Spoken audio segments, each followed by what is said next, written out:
مساء الفل عليكم. في البداية عايزة أقول لمحمد عبد المنعم ألف سلامة، وإن شاء الله يعود للملاعب من تاني في أسرع وقت ممكن. بعد خروج الأهلي من نصف نهائي دوري الأبطال، الأهلي فتح كلام تاني مع جوميز وبشكل جاد جدا، وجوميز الحقيقة رده كان غريب، وربما رده ده يعرقل انتقاله لتدريب الأهلي. جوميز قال إن لو الأهلي عنده رغبة في التعاقد معايا عليه إنه ينتظرني لحد نهاية آخر مباراة في الدوري السعودي، والدوري السعودي هينتهي في 26 مايو اللي جاي، وده معناه ان الاهلي اذا انتظر جوميز وقتها يتولى جوميز القياده الفنيه للاهلي قبل 20 يوم بس من انطلاق مباريات كاس العالم للانديه. فهل وقتها جوميز هيلحق يتعرف على الفريق وكمان يحافظ لعيبته طريقه لعبه ويحط ايده على التشكيل الامثل لخوض مباريات مونديال الانديه؟ قلت لك قبل كده ان مجلس اداره الاهلي ما بيفككش وعنده رؤيه فنيه، سواء بقى كابتن محمود الخطيب او كابتن حسام غالي في المجلس او حتى لجنه التخطيط بالنادي. واي حد فاهم وقاري المشهد هيوصل له ان جوميز مش من المدربين اللي بتحط فيشته يشتغل وينتج. جوميز من المدربين اللي اداء اي فريق معاه بيعلى تدريجيا، وبيبدا بدايات عاده بتكون غير موفقه بشكل كبير، وده واضح مع الزمالك في بداياته، وكمان وضح تماما لما تولى قياده الفتح السعودي. فهل الاهلي هينتظر جوميز وياخد ريسك ده في بطوله هي الاهم بالنسبه له تقريبا عبر تاريخه، ولا هيغير رأيه ويبدأ مفاوضات مع اسم تاني غير جوميز؟ ده اللي هتكشف عنه الأيام اللي جاية. لكن خليني أقولك إن جوميز أعتقد إنه رافض يسيب الفتح في الفترة دي ويمشي لأسباب بشوفها منطقية جدا. جوميز إذا ساب الفتح النهاردة وانتقل للأهلي هياخد سمعة مش حلوة في أفريقيا وآسيا، وهيبان إنه ساب فرقتين في أقل من موسم ومشي في نص الدوري، وده معناه إنه مدير فني ملوش أمان، واللي هيتعاقد معاه هينتظر رحيله في أي وقت من الموسم، ولو فشل لا قدر الله مع الأهلي وقتها هيخسر كل شيء وهيرجع من تاني لنقطة الصفر بعد ما أصبح مدير فني بيحظى بشهرة كبيرة وبإشادة عظيمة في قارة أفريقيا وفي قارة آسيا. جوميز وقت ما رحل وساب الزمالك قال وقتها ان الجو داخل 100 عقبة غير مؤهل ومش جو شغل بالمرة، وقال ان الناس وقتها ما جابتلوش الصفقات اللي طلبها ومطلت معاه، وكان بيجيب ازايز المية للاعبين في التدريبات. يعني رحيله عن الزمالك وهروبه كان شيء مبرر جدا ومحدش قدر يلومه عليه حتى جماهير الزمالك. لكن النهارده وهو في الفتح وبيتقاضى اجر كبير وراتب مفيش مدير فني درب في افريقيا يحلم بيه، والناس بتساعده واقفه جنبه وبتوفر له اللي هو عايزه وبياخد الراتب بتاعه في ميعاده وما بيجيبش ازايز ميه في التدريبات، يبقى هيرحل ليه؟ وايه المبررات اللي ممكن تغفر له؟ اعتقد ان جوميز هيصر على عدم الرحيل قبل 26 مايو، واعتقد ان الاهلي مش هينتظر لحد الفتره دي، والله اعلى واعلم. الاهلي كمان بيناقش بقوه فكره عوده كابتن سيد عبد الحفيظ لمنصب مدير الكوره في الاهلي، وانا اعتقد ان ده قرار من اهم القرارات اللي كان المفروض الاهلي ياخدها من فتره طويله. مش عارفه تفتكر الكلام ده ولا لا؟ فاكر لما قلت لك بعد اقاله كابتن سيد عبد الحفيظ ان ده هيكون اسوأ قرار اخده مجلس اداره الاهلي منذ توليه المسؤوليه؟ فاكر لما قلت لك الاهلي مستحيل يقدر يعوض كابتن سيد عبد الحفيظ حتى وان جرب 100 شخص في المنصب ده؟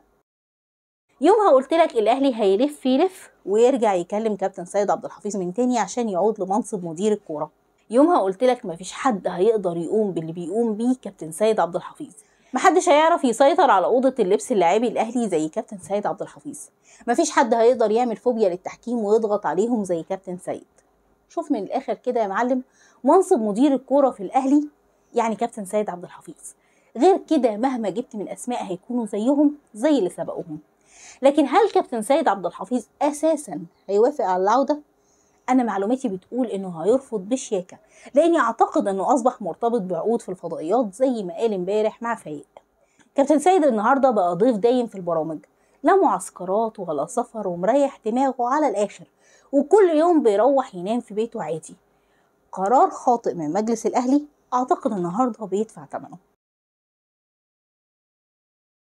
الزمالك بيترقب موقف بيراميدز من حسم صفقة ضم صديق إجولا بشكل نهائي وتفعيل بند شراء اللاعب من نادي سيراميكا.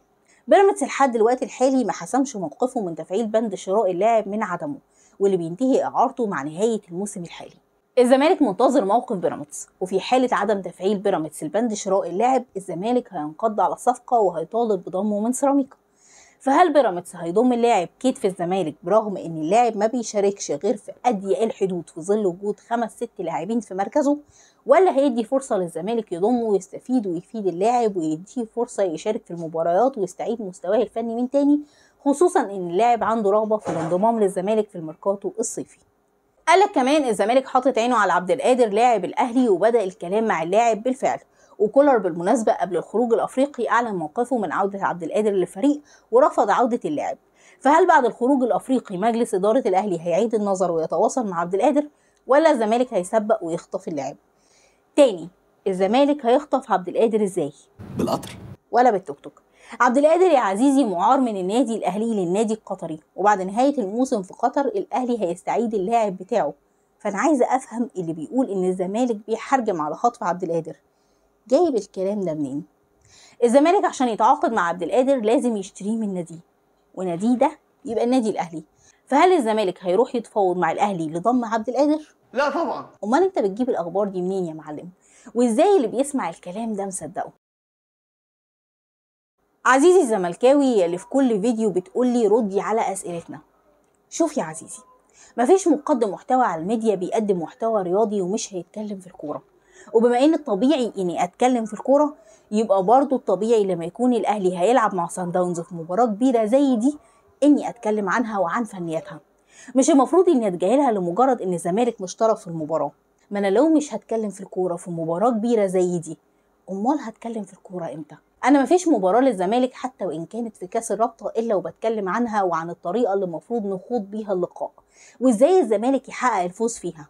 المباريات الكبيره يا عزيزي بتكون بالنسبه لمقدم المحتوى وجبه دسمه، ومفيش محلل او ناقد رياضي او اي شخص فاهم كوره او مهتم بالكوره الا وهتلاقيه بيتكلم عنها بشكل تلقائي. وبعدين تعالى كده خلي الزمالك يوصل للي الاهلي بيوصل له في دوري الابطال او في الكونفدراليه، وشوف وقتها انا هقدم ايه وهتكلم في ايه.